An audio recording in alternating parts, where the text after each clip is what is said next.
శ్రీకాకుళం జిల్లా టెక్కిలి నియోజకవర్గంలో రాష్ట్ర వ్యవసాయ శాఖ మంత్రి కింజారపు అచ్చెన్నాయుడు పర్యటన కోటబొమ్మాలి మండలం పట్టుపురం గ్రామంలో ఎన్టీఆర్ సామాజిక పింఛన్ల పంపిణీ చేసిన మంత్రి.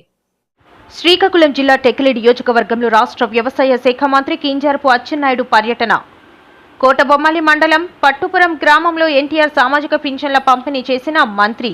1,63,00,000 రూపాయల అంచనా వ్యయంతో పలు అభివృద్ధి కార్యక్రమాలకు శంకుస్థాపన ప్రారంభోత్సవం చేసిన మంత్రి. ఎన్నికల్లో ఇచ్చిన హామీలను 99% పూర్తి చేశాం. ప్రతి గ్రామానికి సాంకేతిక పరిజ్ఞానాన్ని అందించేందుకు రాష్ట్రంలో 6,000 సెల్ టవర్లు ఏర్పాటు చేస్తున్నాం. రాష్ట్రంలో అర్హత గల ప్రతి పేదవానికి పక్కా ఇల్లు నిర్మించాలన్నదే కూటమి ప్రభుత్వ ప్రధాన లక్ష్యం. 2029 సంవత్సరం నాటికి 18 లక్షల ఇల్లు నిర్మించి పేదలకు అందిస్తాం. రాష్ట్ర సామాజిక పింఛన్ల కోసం ప్రభుత్వం 55,000 కోట్ల రూపాయలు ఖర్చు చేస్తున్నాం. 2014 నుండి 2019 సంవత్సర కాలంలో తెలుగుదేశం పార్టీ హయాంలో మంజూరు చేసిన ఇల్లు నిర్మించి బిల్లు గత ప్రభుత్వం చెల్లించలేదని వాటికి కూడా త్వరలో చెల్లించడం జరుగుతుంది. పాడి రైతులకు అండగా మినీ గోకులం షెడ్డును ప్రారంభించిన మంత్రి 5 ఏళ్ల వైకాపా పాలనలో అన్ని రంగాలతో పాటు పాడి పరిశ్రమ కూడా నిర్వీర్యం చేశారు. మన ముఖ్యమంత్రి చంద్రబాబు నాయుడు ఎన్డీఏ ప్రభుత్వం అని చెప్పి తెలియజేస్తున్నాను. గతంలో వైసీపీ వాళ్ళు వాలంటరీ వ్యవస్థను పెట్టారు. వాళ్ళు కూడా ఎలక్షన్ ముందు చాలా తప్పుడు మాటలు మాట్లాడారు. చంద్రబాబు నాయుడికి మీరు ఓటేస్తే మీ ఇంటికి పింఛన్ తాడు, మీరు ఎక్కడికో వెళ్ళి పింఛన్ తెచ్చుకోవాలి, మీకు చాలా ఇబ్బందులు పడతాయి అని చాలా మంది చెప్పినా సరే మా మీద ఎన్డీఏ మీద చంద్రబాబు మీద నమ్మకంతో మీరు గెలిపించారు.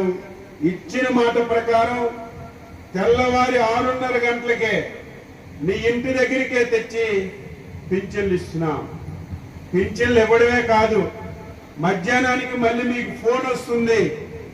ఏమమ్మా మా ఆఫీసుని మీ ఇంటికి వచ్చాడా, పింఛన్ ఇచ్చాడా, పింఛన్ ఇచ్చేటప్పుడు ఏమైనా డబ్బులు అడిగాడా, లేకపోతే మర్యాదగా ప్రవర్తించాడా, అమర్యాదగా ఉన్నాడా, మీ ఇంటి దగ్గరికే ఇచ్చాడా, లేదా ఆయన ఎక్కడికైనా పిలిపించుకున్నాడని మీకు ఫోన్ చేస్తున్నాం.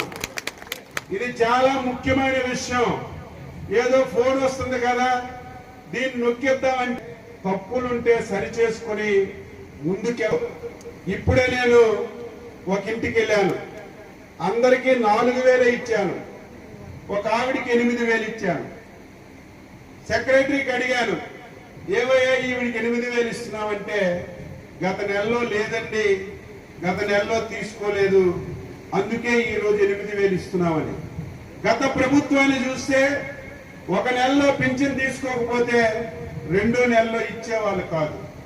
మనం ఆ విధంగా కాకుండా ఒక నెల తీసుకోకపోయినా 2 నెలలు తీసుకోకపోయినా 3వ నెలలో 3 మాసాల డబ్బులు మీ ఇంటికి తెచ్చి ఇస్తున్న విషయాన్ని మీరు గుర్తుపెట్టుకోవాలి. గతంలో ఎవరైనా భర్తలకి పెన్షన్ వస్తే, ఏదైనా ఆరోగ్యం బాగులేక చనిపోతే భార్యలకు ఇచ్చేవాళ్ళు కాదు. ఈరోజు మనం వచ్చి భర్త చనిపోతే ఈ నెలలో వచ్చే నెలలోనే భార్యలకు ఇస్తున్నాం.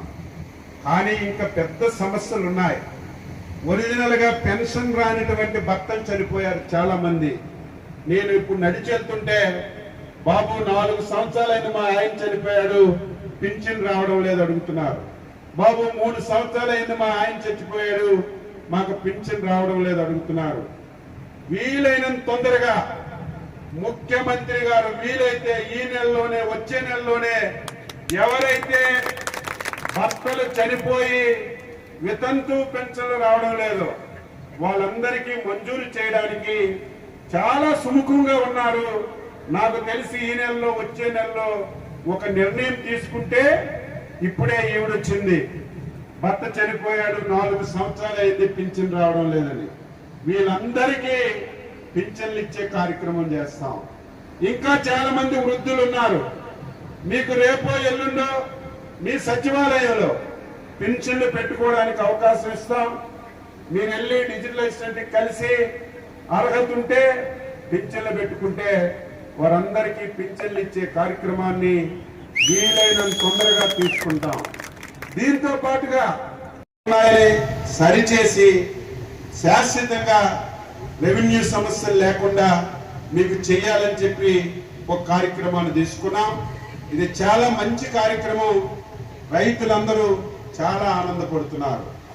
అదేవిధంగా మహిళలకు బస్సు సౌకర్యం ఎక్కడికి వెళ్ళినా సరే.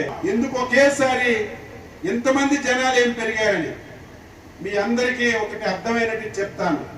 మొన్ననే మనం రథసప్తమి చేశాం. శ్రీకాకుళంలో అరసవెల్లి సూర్యనారాయణ స్వామి రథసప్తమి వేడుకలు జరిపాం. బ్రహ్మాండంగా దేవాలయాలకు వెళ్తున్నారు, చుట్టాలింటికి వెళ్తున్నారు, హాస్పిటల్కి వెళ్తున్నారు, పట్టణాలకు వెళ్తున్నారు. బ్రహ్మాండంగా ఈ పథకం హిట్ అయింది. అందుకే ముఖ్యమంత్రి గారు ఉన్న బస్సులు సరిపోవని కొత్తగా బస్సులు కొనడం ప్రారంభించారు. ఈ సంవత్సరమే 1000 బస్సులు కొత్తవి ఎలక్ట్రికల్ బస్సులు కొనడానికి రిసీవ్ చేశాం. ఎలక్ట్రికల్ బస్సులు అంటే మీ ఊరు వచ్చిన బస్సు కూడా ఏసీ బస్సే ఉంటుంది. ఇక్కడ మామూలు బస్సులు ఉండవు. బ్రహ్మాండంగా ఏసీ బస్సులు ఉంటాయి. బ్రహ్మాండంగా మీరు ఎక్కడికి వెళ్ళినా సరే హ్యాపీగా వెళ్ళొచ్చు. విడతలుగా మొత్తం ఏసీ బస్సులుగా మార్చి మీకు ఇబ్బంది లేకుండా చేయాలని ఈరోజు ప్రయత్నం చేస్తున్నాం.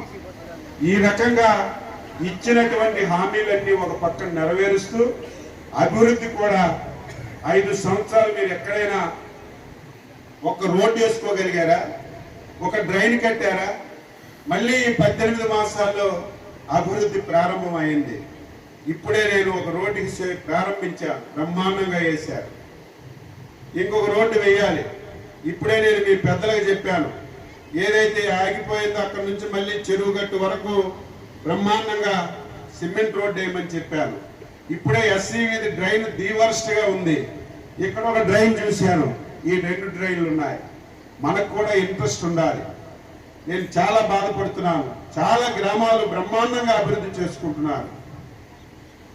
ఆ ఊర్లు వెళ్తుంటే చాలా ముచ్చటగా ఉన్నాయి. కానీ మనలాంటి గ్రామాల్లో మీరు ఇంట్రెస్ట్ చూపకపోవడం వల్ల ఇటువంటి పరిస్థితి వచ్చింది. ఇక నేనే దృష్టి పెట్టి ఈ గ్రామాల్లో కూడా సమస్యలు లేకుండా చేసే బాధ్యత నేను తీసుకుంటానని మీ అందరికీ సందర్భంగా మొత్తం బోర్లు కూడా నీళ్లు లేకుండా అయిపోతున్నాయి. అందుకే మొన్న ఎలక్షన్ లో చెప్పాను, 42 సంవత్సరాలు అయింది, ప్రజలు ఆదరిస్తున్నారు, అభిమానిస్తున్నారు, ఇంకా తాగడానికి నీళ్లు లేవు. ఈసారి నేను గెలిస్తే టెక్కలి నియోజకవర్గంలో ప్రతి ఊరికి ప్రతి ఇంటికి స్వచ్ఛమైనటువంటి తాగునీరు ఇస్తానని చెప్పి మీ అందరికీ మాట ఇచ్చాను. ఇచ్చిన మాట ప్రకారం మొదటి విడతగా 100 కోట్ల రూపాయలు శాంక్షన్ చేశాను. అందులో మణినాగేశ్వరం ట్యాంక్ కట్టి నీరు ఇస్తున్నాం. ఇప్పుడే మీ ఊర్లో కూడా ట్యాంక్ ఫౌండేషన్ వేశాను. పక్కనే కిత్తేపేటకి ఇచ్చాం, ఎండపేటకి ఇచ్చాం. మీ పంచాయతీలో అన్ని గ్రామాలకి ట్యాంకులు కట్టి ట్యాంకు నుంచి ప్రతి ఇంటికి కొలాయి 6 మాసాల్లో ఇచ్చే కార్యక్రమానికి శ్రీకారం చుట్టాం. ట్యాంకు కట్టి కొలాయిలుంటే ఉపయోగం లేదు, నీరు ఉండాలి. నీరు మన ఊర్లో బోరేస్తే వేసవి వచ్చేసరికి ఎండిపోతుంది. అందుకే ముఖ్యమంత్రి గారు మన నియోజకవర్గానికి 600 కోట్ల రూపాయలు మంజూరు చేశారు. ఇక నీరు సమస్య ఉండదు. హిరమండలం రిజర్వాయర్ నుంచి మన కోట బొమ్మాలి కొత్తపేట కొండ మీదకి వస్తుంది. అక్కడి నుంచి కోట బొమ్మాలు అన్ని గ్రామాలకి కొలాయిల ద్వారా నీరిచ్చే కార్యక్రమానికి శ్రీకారం చుట్టాం. 1-2 సంవత్సరాల్లో ఆ కార్యక్రమాన్ని పూర్తి చేసి ఈ నియోజకవర్గంలో ప్రతి ఇంటికి స్వచ్ఛమైన నీరు ఇవ్వడానికి ఈ రోజు మేము చర్యలు తీసుకుంటున్నామని ఈ సందర్భంగా తెలియజేస్తున్నాను. ఈరోజు రోడ్లు కూడా వేయాలి. ఇప్పుడే నేను మణినాగేశ్వరం నుంచి వచ్చాను. చాలా రోజులైంది శాంక్షన్ చేశాం. రైతులు కూడా సహకరించారు. నేను 2-3 సార్లు వచ్చాను. ఎప్పుడు వచ్చినా ఒక ఆటో వెళ్తే పక్కకు తప్పుకోవడానికి అవకాశం ఉండేది కాదు. నేను చాలా సార్లు అడిగాను, కానీ ఆ రోజు రైతులు ఇవ్వలేదు. కానీ ఈ రోజు రైతులను అభినందిస్తున్నాను.